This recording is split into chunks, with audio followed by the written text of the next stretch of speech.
Welcome to Kannada Planet, and it's a pleasure to have you here on the channel. I just have a couple of questions for you from the audience. Sir, where is the development path of the country under the BJP rule in 10 years now?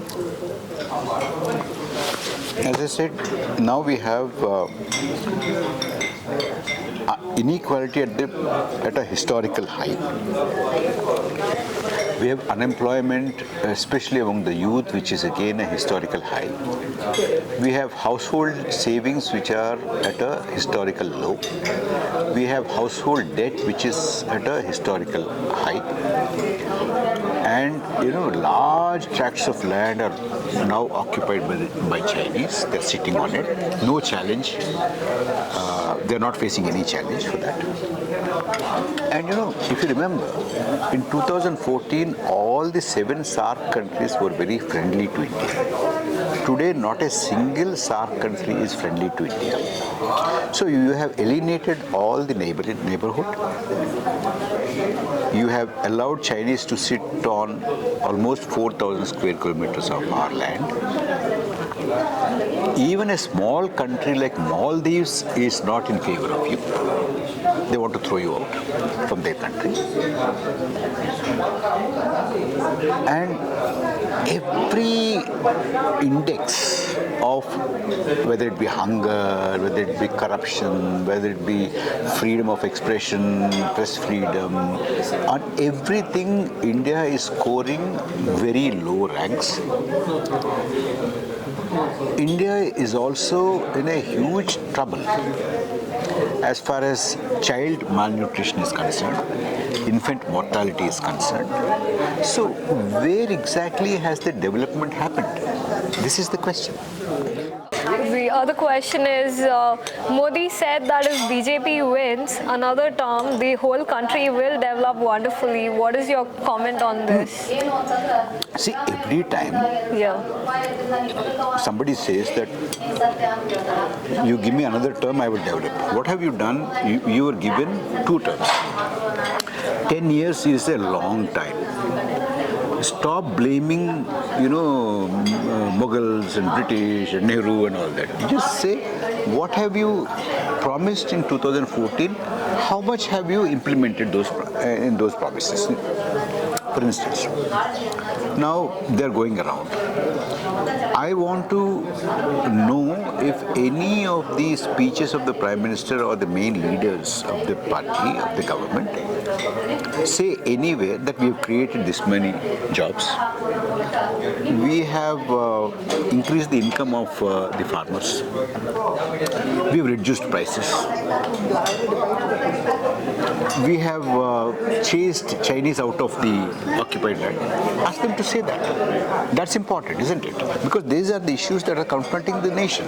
People are asking those questions. If you don't do that and keep on saying that in 2047 I will do this, in 2032 I will do this, in 2060 I will do something else. We've already done that. We have already gone. We have seen that kind of footage. It's boring. Even today, many people believe that Narendra Modi is not corrupt. He has no children, no family. How and why Modi is corrupt, and what is your view about it? See, in my life, I've seen many people, and I lived long enough.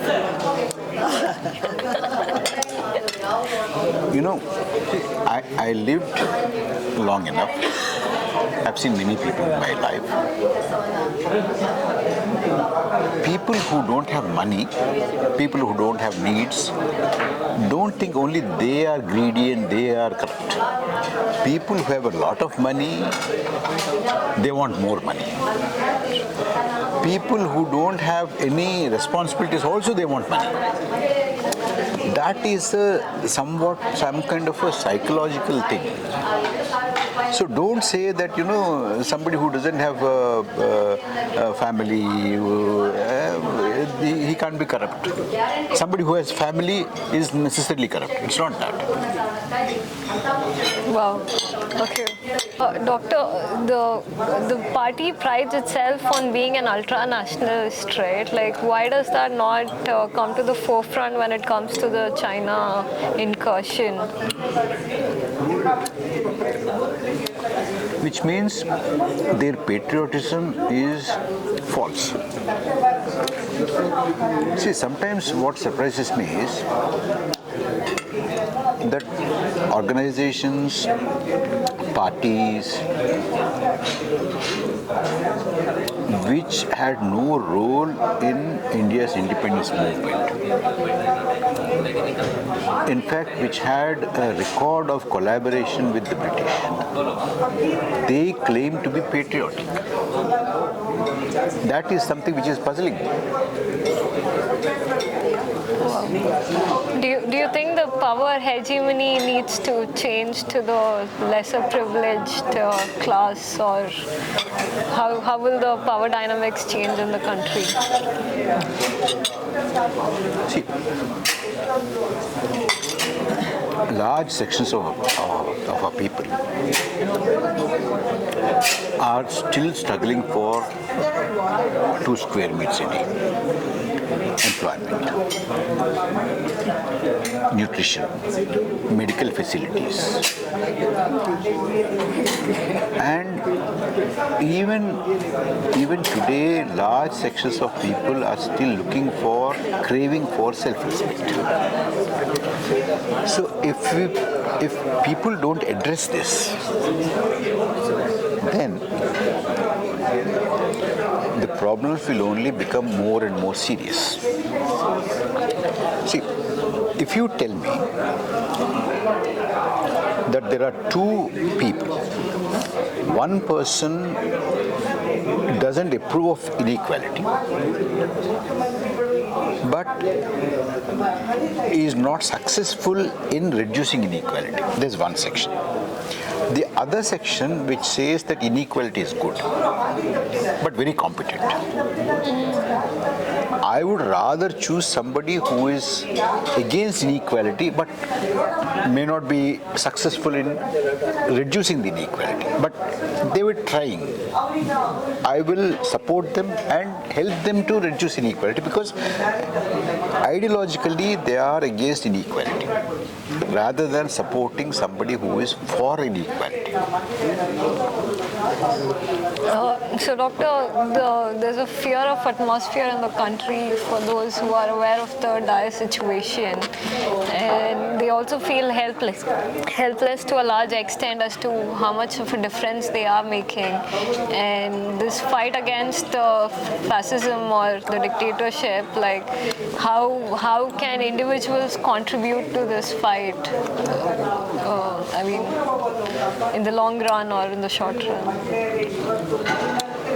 Everybody can contribute. Everybody will have to contribute.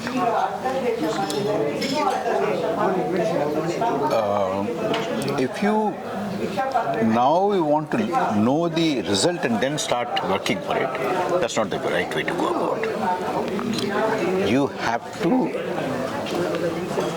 disapprove of what is happening. You have to reject what is happening. Convince other people also to reject. That is where our work starts. And that can happen only with the normal citizens like you and me. We don't have to be big leaders to do this. And don't wait for a big leader to come and do this. Do it yourself. To what small extent that you can.